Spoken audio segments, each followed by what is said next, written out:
My older brother Max was a massive bully throughout my life, and living with him was often a painful and difficult experience.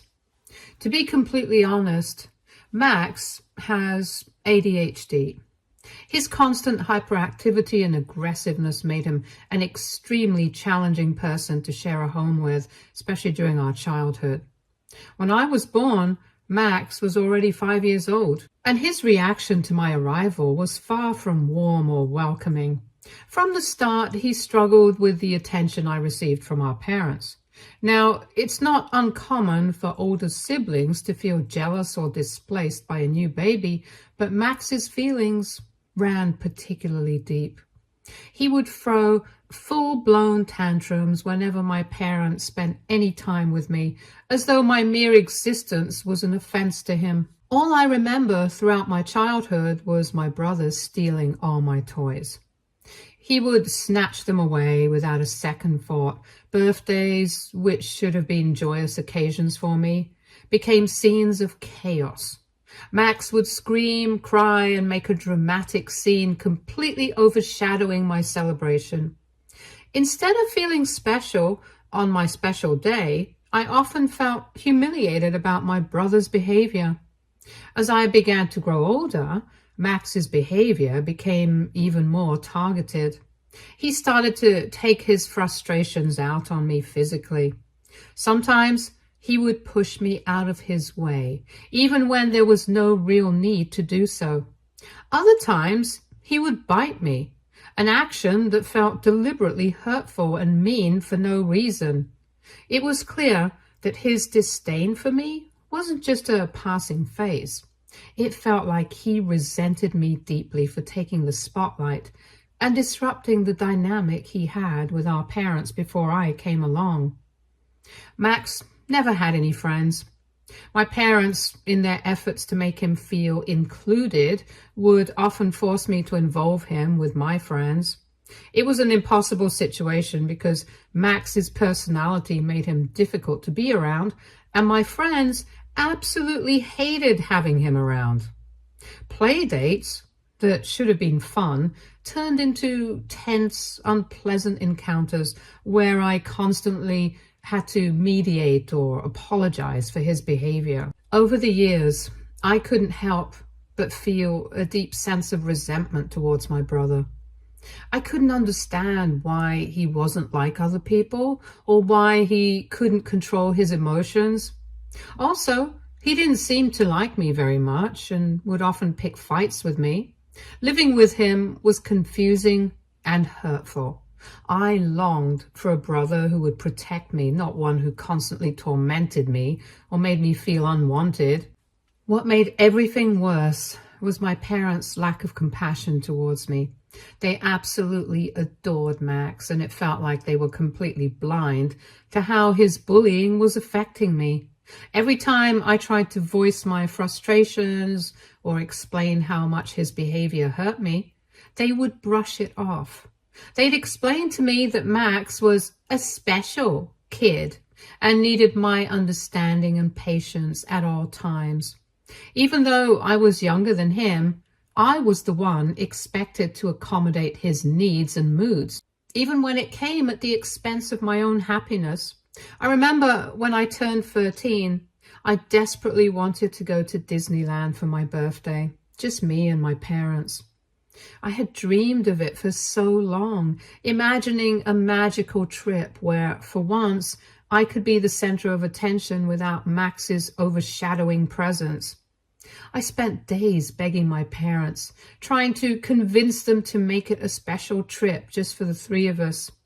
After a lot of pleading and negotiating, they finally agreed. The plan was set. Max would stay with our grandparents for 3 days, and I'd finally have my moment. But when Max found out, he threw a massive fit, crying inconsolably for hours, yelling, throwing things, and even getting in my face, screaming threats like he would kill me for trying to take our parents away from him. Honestly, it was terrifying and overwhelming to see his anger directed at me with such intensity. My parents, instead of standing up for me, began pleading with me to let Max come along with us. They tried to reason with me, saying it was the only way to calm him down. I resisted at first, knowing deep down that if he came, the trip I had dreamed of would be ruined. But with Max raging uncontrollably and my parents desperate, I felt I had no choice but to give in. Once again, his behavior dictated the outcome, and I was left to accommodate him. As I feared, bringing Max turned the trip into another disaster. From the moment we arrived at Disneyland, he refused to enjoy anything like other normal kids. He wouldn't sit on any of the rides and was glued to my mother's side the entire time. He constantly complained about feeling overwhelmed by the crowds and how much he hated everything.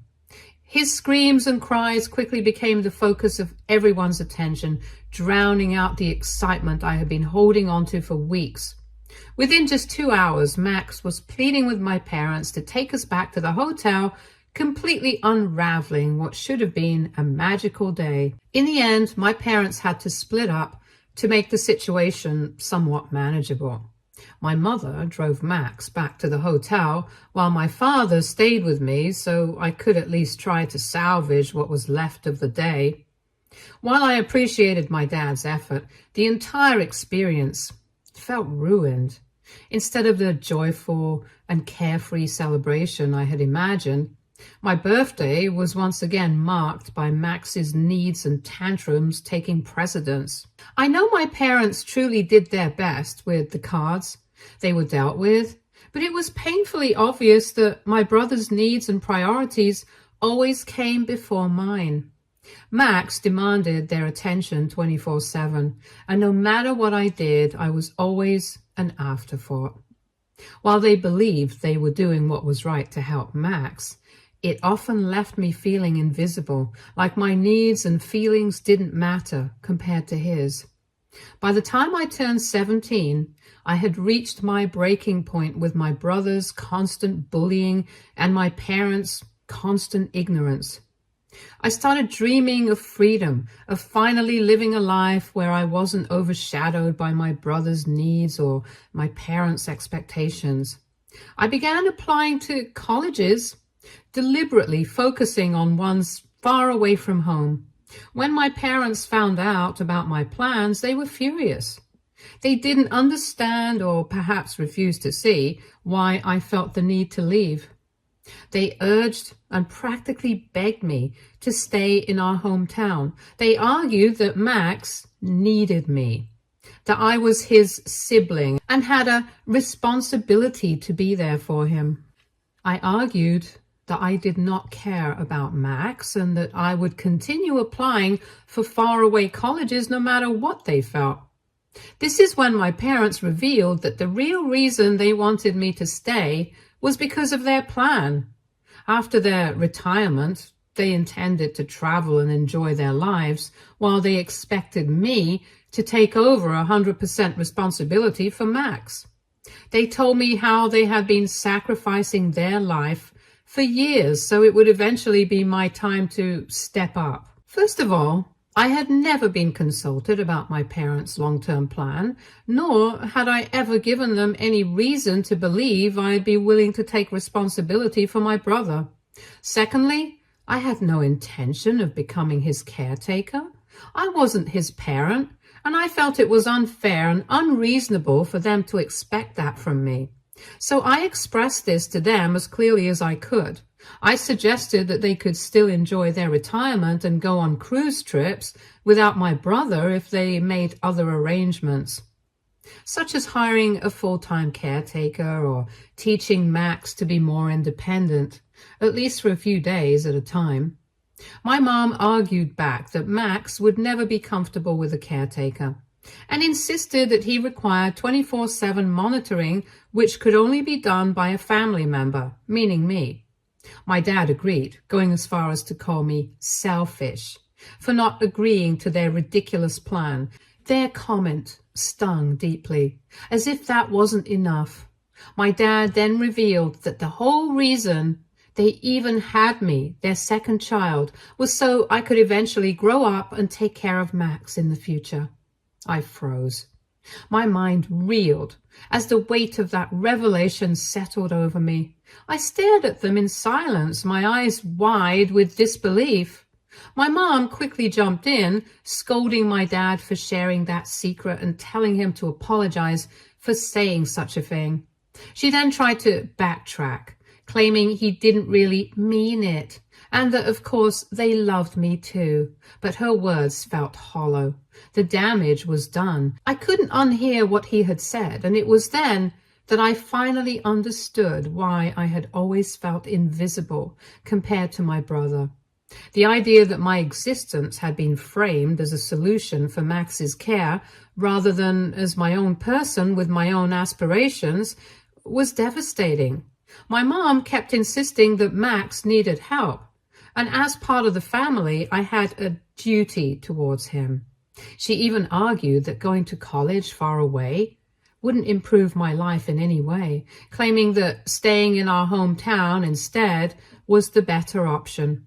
Living at home, she reasoned, would save me money on rent and other expenses. I understood that Max had a condition, but did that mean I wasn't entitled to a life of my own? Did I have to forfeit my future just because he existed? The thought was suffocating. I didn't say much to my parents at that moment, knowing it wouldn't help to change their minds. But inwardly, I felt more resolute than ever to leave. I ignored their pleas and threw myself into my college applications, even more determined to escape them. It wasn't easy, but I worked tirelessly, and in the end, my efforts paid off. I finally got into a good enough college to make it worth the leap. Obviously, when I shared the news with my parents, they were furious. They outright refused to let me go and tried everything they could to guilt-trip me into staying. Although I was 18 by this time, I knew I still needed external help to escape my parents. So I turned to my grandparents, calling them, pleading for their support. My grandmother, always a steady and loving presence in my life, immediately came over, helped me pack my bags and documents, and offered me a place to stay with her and my grandfather until it was time for me to leave for college. But my parents didn't stop there. They then threatened to cut me off, financially refusing to help with any of my college expenses. They warned that if I left, I would be on my own forever, and that they'd sever ties with me altogether. But even then, I did not bow down. I took out a student loan to fund my education. On top of that, my grandfather stepped in, offering to cover part of my expenses with his retirement savings. It broke my heart to accept his help, knowing how hard he and my grandmother had worked for that money. They were doing what my parents should have been doing, offering love, encouragement, and financial support. The next 4 years of my life were a blur of hard work and determination. College was challenging, not just academically, but emotionally. While most of my classmates had supportive parents and enough money to party or go out, I did not have the same privilege. I spent almost every day studying as hard as I could. To support myself financially, I even took on a part-time job as a server, juggling long shifts and late nights with my coursework. Those years weren't easy, but I pushed through because I knew I had no other choice. Meanwhile, my parents never reached out to me, not even once, to see how I was doing or if I needed any help. The silence from them was deafening. Sometimes I questioned my worth, wondering if I truly deserved to be abandoned like this by the very people who were supposed to love me unconditionally. But even then, I refused to give up and told myself that as long as I kept going, I'd eventually build a life for myself. After graduating, I was incredibly fortunate to land an amazing job. It was the opportunity I had been working so hard for, and it felt like the first real reward for all the sacrifices I had made over the years. With this job, I was finally able to begin paying off my student loans. More importantly, I started repaying the money my grandfather had given me to help me when my parents wouldn't. He had never expected me to pay him back. It was a gift of love, not a loan, but it mattered deeply to me to ease his burden, to show him that his faith in me had not been misplaced. I continue to have a close and loving relationship with my grandparents. Whenever I can, I book tickets for them to visit me, making sure they know how much I appreciate everything they've done for me. This year, I began hearing troubling stories about my brother from my grandparents. It seems Max's behavior has escalated over the years, and since I was not his target anymore, he had turned his bullying towards other people. And this year, he had started bullying neighborhood kids living in the locality. Apparently, he had been throwing water at the kids whenever they would play outside and trying to intimidate them by yelling that they weren't allowed to play in his area. Unsurprisingly, the kids' parents had become concerned and had complained to my parents multiple times, pleading with them to address Max's behavior and keep him away from their children. But as usual, my parents didn't take effective action. They assumed Max would eventually get bored and leave them alone. However, Max continued his antics. And the situation boiled over when one of the parents, fed up with his constant bullying, called the police on him. When the police arrived, they saw Max throwing water at one of the kids and yelling at her to run for her life. Immediately, Max was arrested for harassing minor children. My parents protested, but the police scolded them as well for not keeping Max in check. While this news has shocked some in the family, it doesn't surprise me at all. I had seen his behavior unchecked for years, knowing full well that my parents were more interested in making excuses for him than holding him accountable. Still, the thought of my brother facing legal trouble was a harsh reminder of just how troubling his behavior had become. My parents had ended up bailing him out, but now Max is facing an upcoming court date.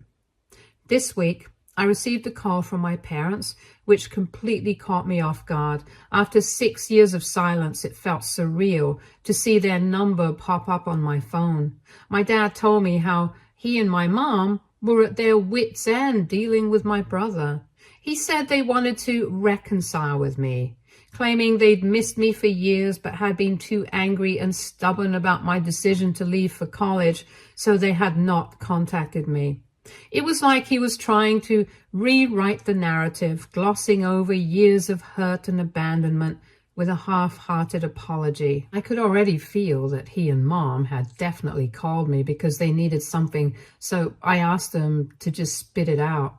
And this is when Dad went on to explain that with my brother's impending court case, they were finally beginning to see the truth, that maybe I had been right all along about my brother. My dad admitted, albeit reluctantly, that my brother was in fact a bully.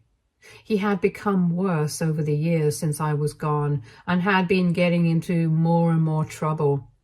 Dad told me how he and Mom had talked and now they felt sorry for everything I had gone through and admitted that they should have listened to me more. He told me that they were now finally willing to send Max to therapy so he could get the help he clearly needed. Hearing those words from him felt almost surreal, especially when I had spent so much of my childhood begging him and Mom to take action against my brother, only to be dismissed or told to understand Max's behavior. Dad continued to say they wanted to meet with me and apologize in person if I was willing to listen. And this is when I told my dad, as calmly as I could, that while I was glad to see them finally giving my brother the help he needed, the truth was, I just didn't care anymore. Too much time had passed without them even bothering to contact me, and over the years, I had come to terms with their absence and built a life that no longer included them. I wasn't willing to ever reconcile with them now. My dad then tried to push back, urging me to reconsider. AITA if I don't reconcile with my family, especially after the way they have treated me for years. Update 1. To clarify a few things, because I can't reply to everyone in the comments. For anyone asking, no, my brother was never bullied. He went to a very well-monitored school. His teachers were great and took excellent care of him, and my parents were always involved in his life, checking in on him regularly. There's no way my brother was somehow bullied at school, and that is why he took out his anger on me. The truth is, his problems were never about external factors. They were about how he was allowed to behave at home. He was mean to me constantly, and my parents let him get away with it. If he bit me or slapped me, he faced no repercussions about it. Meanwhile, I was always expected to pacify him or be more understanding about his behavior. As for why Max was never sent to therapy, the simple truth is that therapy has always been too expensive for my parents to even think about. And on top of that, my mom has always had this possessive attitude when it came to Max. She never allowed him to spend much time with anyone but her, as she believed that only she understood all his needs. As a result, Max is overly dependent on my mom, and she is the one who makes any decisions regarding him. Anyways, now that I have gone through all the comments under my post, it's clear to me now why my parents are reaching out after all this time. The answer is obvious. They probably need my help with my brother's upcoming case. I think they might want me to offer a character reference for him if it comes to that. Or maybe they're hoping I can assist with the lawyer's fees since I earn well and they might be aware of it. I know after all these years, it cannot just be about reconnecting. It feels more about their desperation to fix things, especially with the legal trouble Max is facing. They need someone to back him up. And I suspect they think I can be that person. I'm sure they want me to step in and be the good daughter who helps them fix their mess.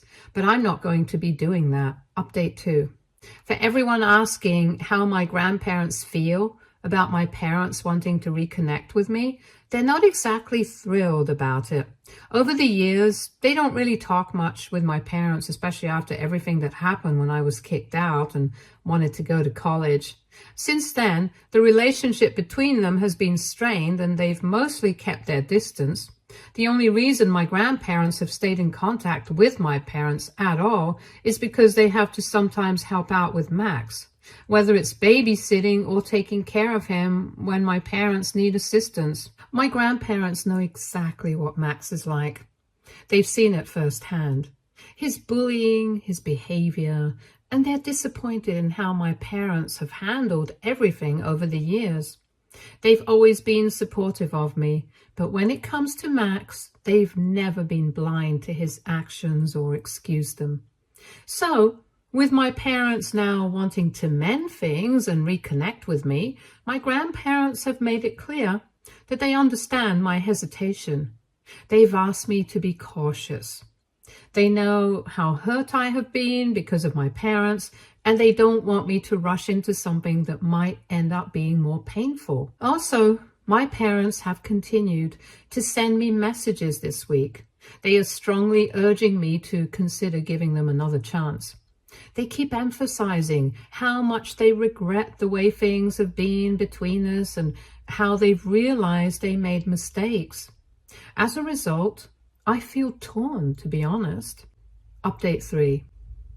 Okay, so my suspicions were right about my parents. Today, I finally agreed to a video call with my parents after they had been asking me for weeks. It had been such a long time since we'd last seen each other, and honestly, I was feeling a mix of emotions leading up to the call. When I finally saw them on the screen, I couldn't help but notice how different they looked. They appeared much older than I remembered, tired, worn out even. It broke my heart a little seeing them that way. Despite the emotions swirling inside me, I tried to keep myself composed.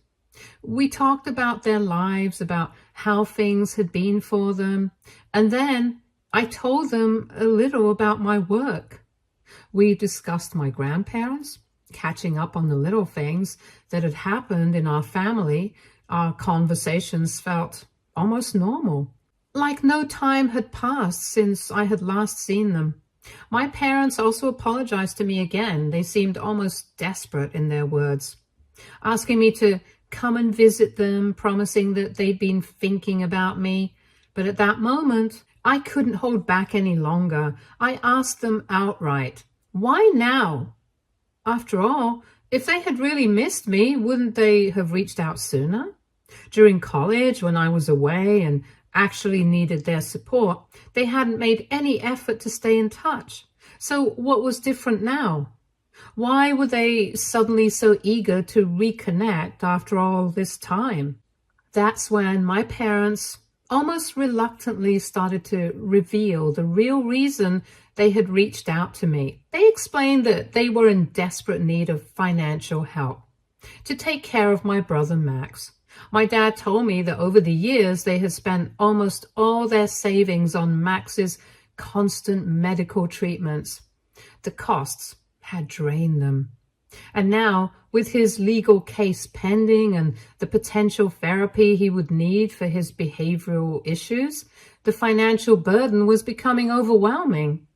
My dad finally asked me, almost pleadingly, if I could perhaps start sending them some money every month since I was doing so well in life. My mom quickly chimed in, making it clear that the money would only be used for Max, nothing else. I shook my head in response, feeling a knot tighten in my stomach.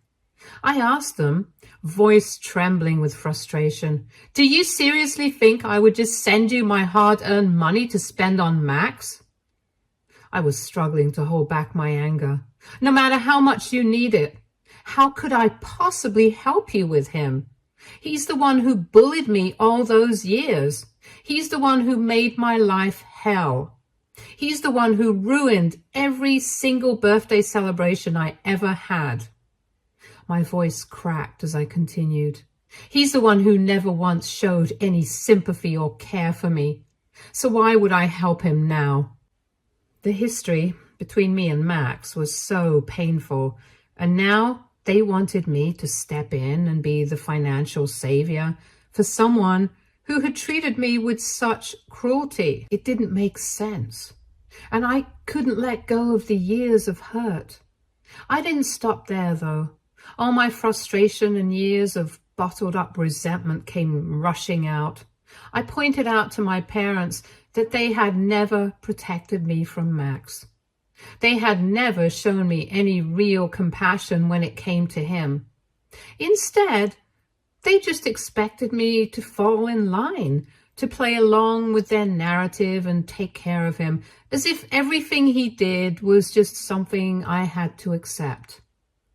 I was a child, and I needed their protection, but they had failed me multiple times. I pointed out that even though Max has ADHD, it doesn't mean he shouldn't be held accountable for his actions now that he's a grown man. I blamed my parents and made it clear that if they had actually gotten him proper help back when he was younger, maybe things would have been different today. Maybe he would have turned out to be a better person, someone capable of understanding the hurt he sometimes causes to other people. But they hadn't. They had let him get away with so much that he had ended up getting arrested for harassing young children.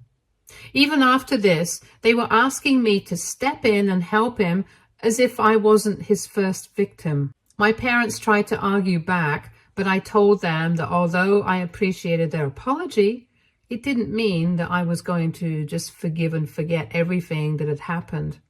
Hearing this, my parents backed down. They told me that regardless of whether or not I could help them financially, they still wanted to continue working on our relationship. Mom told me that she wished she and Dad had made different choices back then. But since they couldn't change the past, they wanted to be there for me in any way they could from now on. On one hand, I appreciated their willingness to move forward, but on the other, I wasn't sure I was ready to let go of all the pain that had been there for so long. I asked them for some time to think. Update 4. Sorry, it's been a month since my last update. My brother has been ordered to attend court-mandated counseling, which I suppose is a step in the right direction. My parents also had to pay a hefty fine because of what Max did to harass those kids. I honestly thought my brother's punishment would be more severe, but I guess the judge showed some leniency, since this was Max's first official offense. On top of everything, some of the parents of the children involved have taken out a restraining order against my brother. Now, Max is legally required to stay far, far away from all their kids. If he violates that order, he'll be arrested. Now, coming on to my parents. Since that conversation where I refused to offer any financial help to them, they haven't brought it up again. We have continued to talk, but it's only about small, trivial things. I guess they really meant their words and are just trying to mend their relationship with me. Although I'm happy to be somewhat present in their lives again, I'm not ready to dive back into a full relationship with my family, especially not with Max. I think I will never forgive him no matter how much time passes. The things he did to me, bullying me, making my life miserable for so many years, are things that can't just be erased. I hope, with counseling, he finally begins to hold himself accountable for his actions. Honestly, I'm not sure how long that will take, or if it will ever happen. Stay tuned for more stories from Our Girl Relationships.